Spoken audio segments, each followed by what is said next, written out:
Bonjour à tous et bienvenue dans mes aventures franco-australiennes.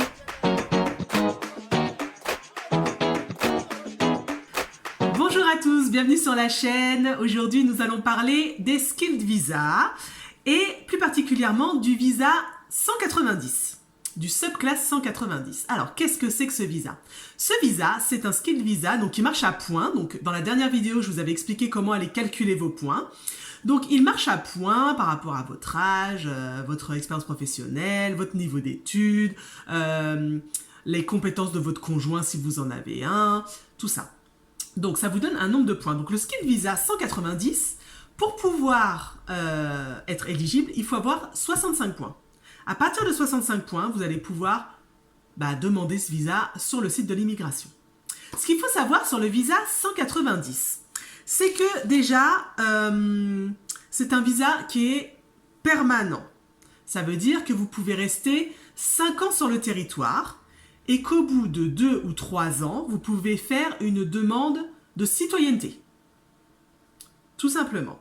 Donc, c'est quand même une porte d'entrée qui est très intéressante parce que le fait d'être sur un visa 190, ça va vous aider pour beaucoup de choses sur place. Ça veut dire pour tout ce qui est frais, après frais de scolarité par exemple, pour Medicare, donc pour vos frais de santé, tout ça, ça va vous aider. Bon, après, je vous avoue que les Skilled Visa, les 2 Skilled Visa que je vous propose moi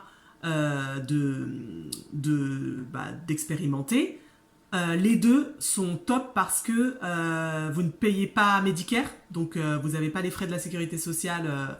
Vous avez comme une petite sécurité sociale en fait en Australie. Si vous voulez, je pourrais vous faire une vidéo sur Medicare. C'est un petit peu comme la sécurité sociale. Ça veut dire que vous avez des remboursements de soins en fonction du spécialiste que vous allez voir. Quand vous allez voir votre médecin traitant, vous ne payez pas. Par contre, si vous allez voir un spécialiste, vous allez payer le dépassement d'honoraires exactement comme en France. Voilà. Ensuite, ce qui est bien maintenant...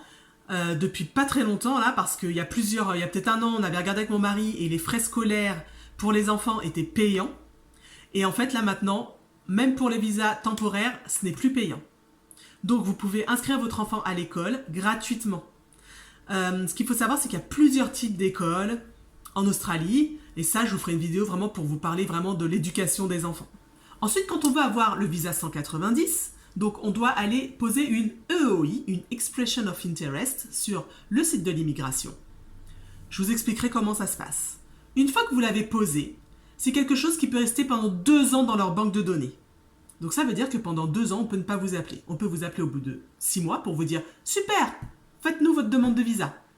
Et on peut vous appeler au bout de 20 mois pour vous dire « Faites-nous votre demande de visa ».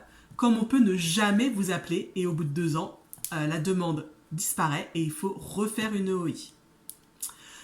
Quand on vous préinvite, donc ça veut dire qu'ils ont pris votre EOI en charge et qu'ils se disent « ça nous intéresse, on vous préinvite ». Donc vous allez envoyer plein de documents et eux, ils vont vous répondre, peut-être qu'ils vont avoir besoin d'examens médicaux, qu'ils vont avoir besoin de preuves de travail en plus, plein de documents, ou peut-être pas du tout. Ça dépend vraiment de chaque profil. Et à partir de ce moment-là, quand ils vous invitent ensuite à faire votre demande de visa, donc vous avez plusieurs étapes, vous voyez, et bien là, en fonction de votre métier, ça va plus ou moins vite.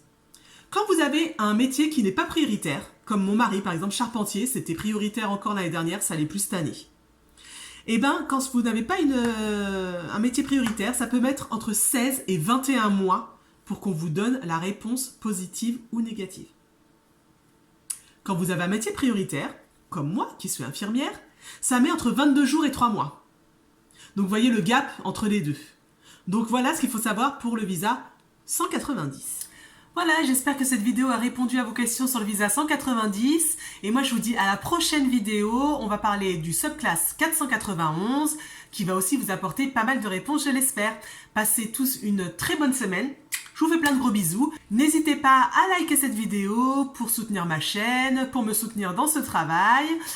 Vous pouvez aussi partager, me laisser un petit commentaire, il n'y a aucun souci. Et puis je vous dis à la prochaine. Bye bye.